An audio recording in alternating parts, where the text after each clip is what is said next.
പ്രിയപ്പെട്ടവരെ നമസ്കാരം. കഴിഞ്ഞ ദിവസം കണ്ണൂർ രാമന്തളി എന്ന് പറയുന്ന സ്ഥലത്ത് ഒരു കലാധരൻ എന്ന പേരായ ഒരു യുവാവ് തൻ്റെ 6ഉം 2ഉം വയസ്സുള്ള കുട്ടികളെ കൊലപ്പെടുത്തിയതിന് ശേഷം അമ്മയും മകനും കൂടെ ആത്മഹത്യ ചെയ്യുന്നുണ്ട്.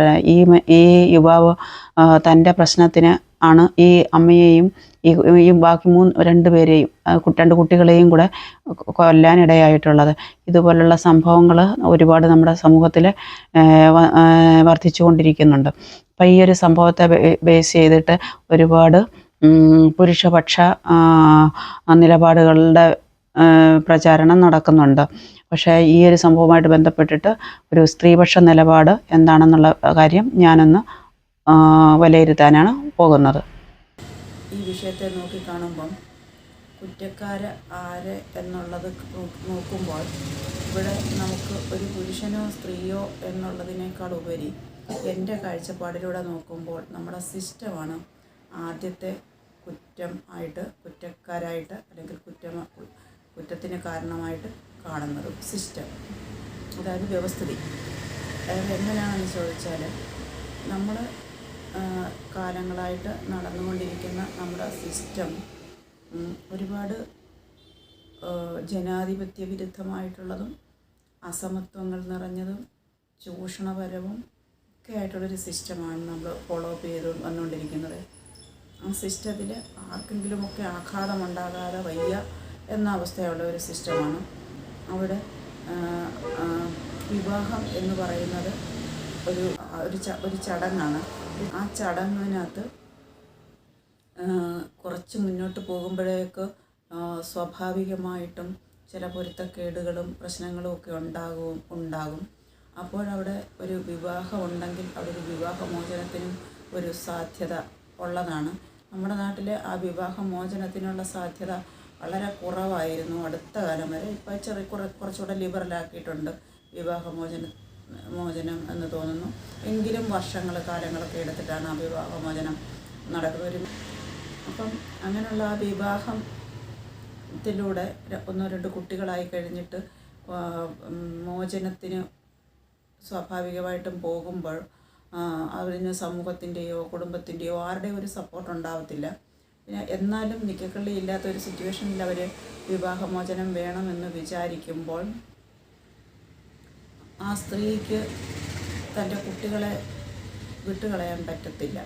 കാരണം ആ കുട്ടികൾ അവരുടെ സ്വാഭാവികമായിട്ടും നമുക്കറിയാം, ഈ പ്രകൃതിയിലോട്ട് നോക്കിക്കഴിഞ്ഞാൽ എല്ലാ ജീവജാലങ്ങളും അമ്മയോടൊപ്പമാണ് കുട്ടി ഉള്ളത്. അപ്പോൾ ആ കുട്ടിയുടെ പ്രാഥമിക അവകാശി എന്ന് പറയുന്നത് അമ്മയാണ്. അതിന് യാതൊരു സംശയവുമില്ലാത്ത കാര്യമാണ്.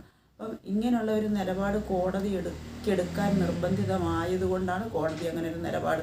മിക്കവാറും ഡിവോഴ്സ് കേസുകൾ വരുമ്പോൾ കുട്ടികളെ അമ്മമാരുടെ കൂട്ടത്തിൽ കൊടുക്കുക എന്നൊരു പരിപാടി ചെയ്യാറുണ്ട്.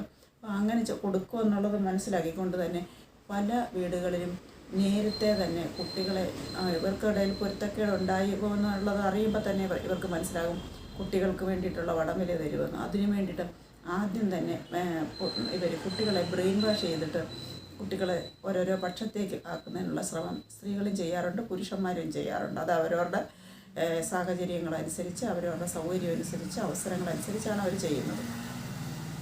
ഇപ്പം നമ്മുടെ ഈ കേസിലും ഈ കുട്ടികളുടെ പറ്റിയുള്ള ഒരു വടംവലിയാണ് ഇവരെ അവസാനം ഈ ആത്മഹത്യ വരെ കൊണ്ടെത്തിച്ചതെന്നാണ് ഞാൻ മനസ്സിലാക്കിയിട്ടുള്ളത്.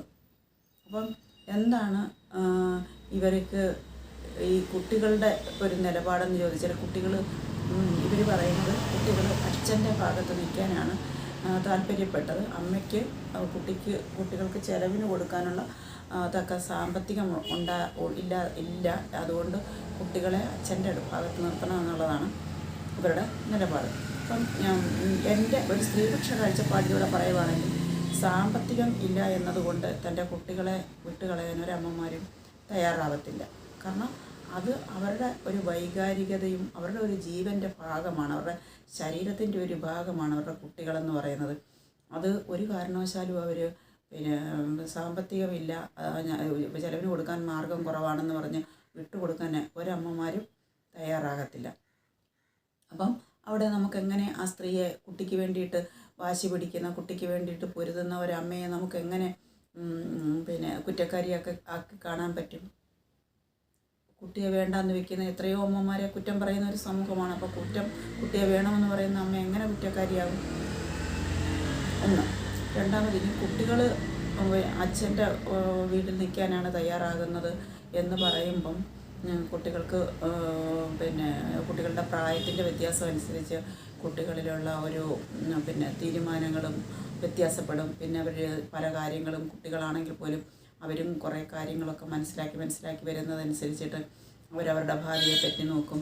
പിന്നെ അവർക്ക് കൂട്ടുകാരെയൊക്കെ വിട്ടുപോകാനുള്ള ബുദ്ധിമുട്ട് കാണും, ജീവിച്ച സ്ഥലത്തുനിന്ന് മാറിപ്പോകാനുള്ള ബുദ്ധിമുട്ട് കാണും. ഇതെല്ലാം പുരുഷന്, അച്ഛന് സഹായകമായി വരുന്ന മാറ്റം. പിന്നെ വീട്ടിലെ അമ്മൂമ്മ കാണും, വളരെ അറ്റാച്ച്മെൻറ്റ് ഉള്ള ഒരു അമ്മൂമ്മ ആയിരിക്കാമുള്ളത്. പിന്നെ കൂട്ടുകാർ, പരിസരത്തുള്ളവരുമായിട്ടൊക്കെ പിന്നെ വിട്ടൊഴിയാൻ വയ്യാത്ത ഒരു സൗഹൃദമൊക്കെ കുഞ്ഞുങ്ങളിലുണ്ടാകാം.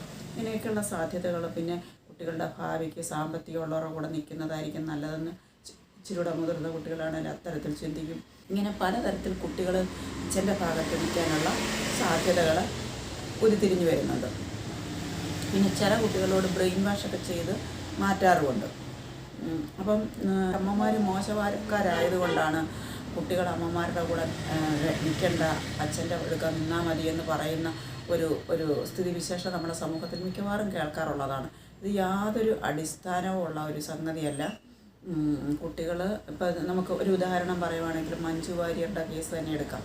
നമുക്ക് അവരന്ന് ഡൈവേഴ്സ് ആകുന്ന സമയത്ത് മീനാക്ഷി മഞ്ജുവിൻ്റെ കൂടെ അല്ല, പിന്നെ ദിലീപിൻ്റെ കൂടെയാണ് നിന്നത്. അന്ന് ഒരുപാട് ആൾക്കാരും അതിനെപ്പറ്റി പറയുന്നത് ഞാൻ എൻ്റെ ചെവിക്ക് തന്നെ കേട്ടിട്ടുണ്ട്. പിന്നെ ദിലീപ് മോശമായിരുന്നെങ്കിൽ മീനാക്ഷി ദിലീപിൻ്റെ കൂടെ നിൽക്കുമോ? അതിൻ്റെ ഒരു ഇന്നർ മീനിങ് അത് ദിലീപിനേക്കാൾ മോശം മഞ്ജു ആണെന്നാണ്. കാലം തെളിയിച്ച് തന്നല്ലോ. അവരുടെയും കേസിൽ എല്ലാവർക്കും ഇതുപോലെ കാലം തെളിയിക്കാനൊന്നും ഒരുപക്ഷെ സാഹചര്യം കിട്ടിയെന്ന് വരത്തില്ല. അപ്പം നമ്മൾ ഇവിടെ മനസ്സിലാക്കേണ്ട കാര്യം, ഇവിടെ പിന്നെ അമ്മ മോശമായത് കൊണ്ടായിരിക്കണമെന്നില്ല കുട്ടികൾ അങ്ങനെ തീരുമാനം എടുക്കുന്നത്. പല കാരണങ്ങൾ കൊണ്ടായിരിക്കും. ചില അമ്മമാരും നിർബന്ധം പിടിക്കത്തില്ല കുട്ടികളെ.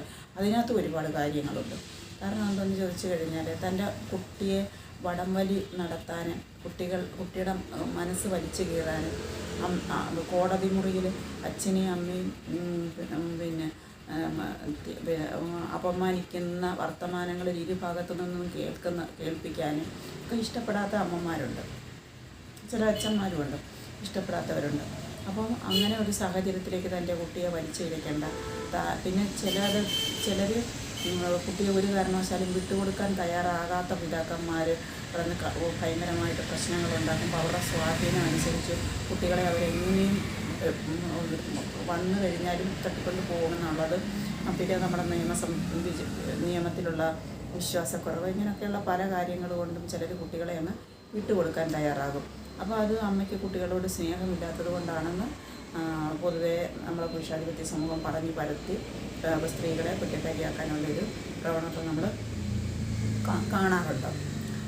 അപ്പോൾ ഇവിടെ നമുക്കിപ്പം മഞ്ജുവിൻ്റെ കേസ് നമുക്കിപ്പം ഇത്ര കാലം വന്ന് നമ്മുടെ എല്ലാം മുമ്പിലുണ്ടല്ലോ ആരായിരുന്നു മോശമെന്ന്. അതായത് കുട്ടികളെ ആരാണോ തന്ത്രപരമായിട്ട് സംസാരിച്ചോ പ്രലോഭിപ്പിച്ചോ കുട്ടികളെ മാറ്റാൻ അവരെ മാറ്റിയെടുക്കാൻ കഴിവുള്ളത് അവരുടെ ഭാഗത്തായിരിക്കും മിക്കവാറും കുട്ടികൾ നിൽക്കുന്നത്. അത് എപ്പോഴും നന്മയുള്ള മനുഷ്യരുടെ ഭാഗത്തോ ആയിരിക്കത്തില്ല നീതി കിട്ടുന്നത്. അപ്പോൾ നീതി കിട്ടുന്നത് കുറ്റത്തിനും കുറ്റക്കാർക്കും തെറ്റുകാർക്കും ഒക്കെയാണെന്നുള്ളതാണ് നമ്മൾ നമ്മുടെ സമൂഹത്തിൽ പൊതുവെ കണ്ടുകൊണ്ടിരിക്കുന്ന കാര്യം. ആർക്കാണോ സ്വാധീനമുള്ളത്, പണമുള്ളത്, അതുപോലെ പുരുഷപക്ഷത്ത് അങ്ങനെയുള്ള കാര്യങ്ങളൊക്കെ നോക്കിയിട്ടാണ് പൊതുവെ നമ്മൾ ഇങ്ങനെയുള്ള കാര്യങ്ങളിലൊക്കെ നിലപാട് എടുത്ത് കാണുന്നത്. ഒരുപാട് കേസുകളിൽ അമ്മയ്ക്ക് വളർത്താൻ കഴിവില്ല. ശരിക്കും അമ്മയ്ക്ക് അത്ര വലിയ അന്യായമാണ് ആ സമയത്ത് ആ സ്ത്രീയോട് നടക്കുന്നത്. അമ്മയെ വളർത്താൻ കഴിവില്ലാത്ത സിറ്റുവേഷനിലേക്ക് എത്തിക്കുന്ന ഒരു വിവാഹം എന്ന് പറയുന്നൊരു ചടങ്ങ്. അവർക്ക് പഠിത്തം ഉണ്ടായിരിക്കാം, ജോലി കളയിപ്പിച്ചിരിക്കാം, എന്നിട്ട് ഈ കുട്ടികളെ ഇളയും പ്രസവത്തിനെയും ഒക്കെ കണക്കാക്കി കുടുംബജീവിതത്തിലേക്ക് കയറ്റിയിട്ട് അവരെ നിരാധാരയാക്കിയെടുത്തിട്ടാണ് പിന്നീട് കഴിവില്ല എന്ന് പറഞ്ഞിട്ട് അവർക്ക് കുട്ടികളെ കൂടെ നിഷേധിക്കുന്നത്. അപ്പോൾ സാമ്പത്തികവും പോയി, കുട്ടികളും പോയി, ജീവിതവും പോയി, കാലവും പോയി. അല്ല, എത്ര ദുരന്തമാണ് സ്ത്രീകൾ അനുഭവിക്കുന്നതെന്നൊന്ന് ഓർത്ത് നോക്കിക്കേ ഈ ഒരു ദുരാചാരം കാരണം. ഇവിടെ നമ്മൾ പരിശോധിക്കേണ്ട മറ്റൊരു കാര്യം, ഈ കലാധരൻ എന്ന് പറയുന്ന ആളിന് എത്രമാത്രം ജനാധിപത്യ ബോധമുണ്ട്. അപ്പം ഇങ്ങനെയുള്ള ഒരു വ്യക്തിയുടെ കൂടെ ജീവിക്കുന്ന സ്ത്രീ നാച്ചുറലി അവർ പ്രശ്നങ്ങളിൽ പെട്ട് മാറുന്നതൊന്നും വലിയൊരു ബുദ്ധിയുള്ള കാര്യമല്ല. അതായത് അദ്ദേഹത്തിൻ്റെ സമ്മർദ്ദമുണ്ട്, ജീവിതം തീർക്കണമെന്ന് തോന്നിയാൽ സ്വന്തം ജീവിതം മാത്രം തീർത്താൽ പോരെ, മറ്റുള്ളവരുടെ ജീവിതം കൂടെ തീർക്കേണ്ട കാര്യമുണ്ടോ? അതൊക്കെ മര്യാദകേടല്ലേ കാണിക്കുന്നത്. ഇങ്ങനെയൊക്കെ ഒരുപാട് സംഭവങ്ങൾ, അതായത് അവരവരുടെ ഒരു വസ്തുവായിട്ടാണ്, ഞാൻ പോകുമ്പോൾ എൻ്റെ വസ്തുക്കളും പൊക്കോട്ടെ എന്നുള്ള രീതിയിലാണ് കുടുംബത്തെ കാണുന്നത്. ഒന്നിൽ വാശിയാണ്, കൊന്നാൽ പോലും ഭാര്യയ്ക്ക് കൊടുക്കത്തില്ല. കഷ്ടപ്പെട്ട് പ്രസവിച്ച് വളർത്തിയ അമ്മയ്ക്ക്, പെറ്റമ്മയ്ക്ക് കൊന്നാൽ പോലും കൊടുക്കത്തില്ല എന്നുള്ള വാശിയാണ്. എന്തൊരു മനോഭാവമാണ് ഈ മനുഷ്യരുടെയൊക്കെ മനസ്സിലുള്ളത്.